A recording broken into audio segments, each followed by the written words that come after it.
Bonjour, dans cette vidéo, tu vas apprendre à encadrer un nombre. Alors, je te rassure, encadrer un nombre, c'est pas faire un cadre autour, il n'y aurait pas besoin de vidéo pour expliquer ça. Encadrer un nombre, c'est trouver un nombre qui lui est plus petit et un nombre qui lui est plus grand.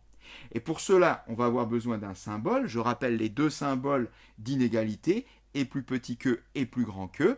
Le premier, donc 1 inférieur à 2, est inférieur à, qui s'écrit dans ce sens-là, ouvert vers le plus grand des nombres. C'est celui qu'on va utiliser. Je rappelle quand même le deuxième. 2 est supérieur à 1, tourné dans l'autre sens, symbole donc pour une décroissance par exemple. Donc nous, on va utiliser le symbole du haut, et on voudrait donc trouver un nombre qui est plus petit que 3,67 et un nombre qui est plus grand que 3,67.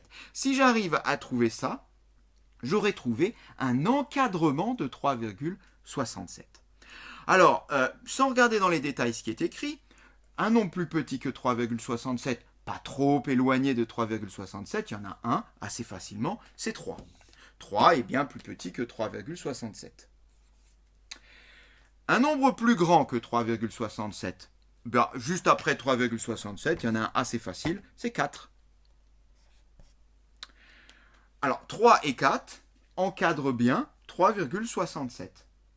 Seulement, il y a un petit problème, c'est que ça ne répond pas tout à fait à cette question. Pour le comprendre, regarde la différence qu'il y a entre 3 et 4. Bien, l'écart que j'ai entre 3 et 4 est de 1. L'écart que j'ai entre 3 et 4 est de 1 unité. On dira que là, j'ai un encadrement à l'unité. Et oui, ceci c'est juste, mais c'est un encadrement à l'unité. Mais ce n'est pas ce que je veux. Moi, je ne veux pas un encadrement à l'unité. Moi, je voudrais un encadrement au dixième. C'est bien ce que nous demande notre énoncé. Eh bien, le dixième, c'est quoi? C'est pas 1, le dixième. Le dixième, c'est 1 sur 10 ou 0,1. C'est ça, le dixième. Un dixième. Je voudrais donc qu'il y ait en fait une différence entre ces deux nombres de 1 dixième seulement. Or là, elle est de 1. Il va falloir donc que je resserre de part et d'autre, que là j'aille un peu plus près de 3,67 et là que j'aille un peu plus près de 3,67 pour que l'écart entre ces deux nombres est au dixième. Donc il y a toutes les chances qu'on soit obligé ici d'utiliser des décimaux pour s'en rapprocher. Bien, allons-y, on va déjà commencer à s'en rapprocher par la gauche. 3, quelque chose, plus proche de 3,67.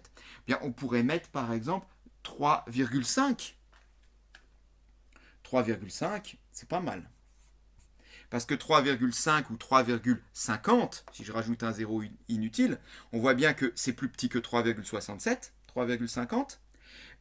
Et donc là, je me suis un peu rapproché, c'est mieux que 3.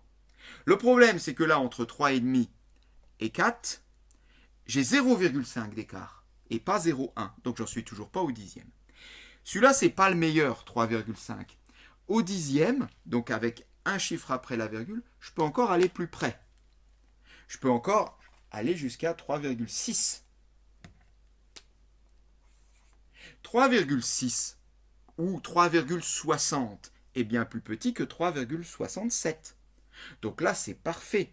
Je suis encore plus près. Est-ce que je peux encore aller plus près? Est-ce que je peux encore aller, par exemple, à 3,7 ou 3,70? Alors 3,70, ah ben non, 3,70 n'est pas plus petit, c'est plus grand. Donc je ne peux rien en faire de celui-là, de 3,70. Eh bien si, je peux en faire quelque chose. Comme il est plus grand, au lieu de le mettre là, eh bien je vais le mettre là. Comme ça, c'est parfait. 3,70 ou 3,7. J'ai donc ici, 3,67 qui est plus petit que 3,7. J'ai 3,67 qui est plus grand que 3,6. Et donc, j'ai encadré là par deux nombres. Est-ce que la différence entre ces deux nombres est de 1 dixième?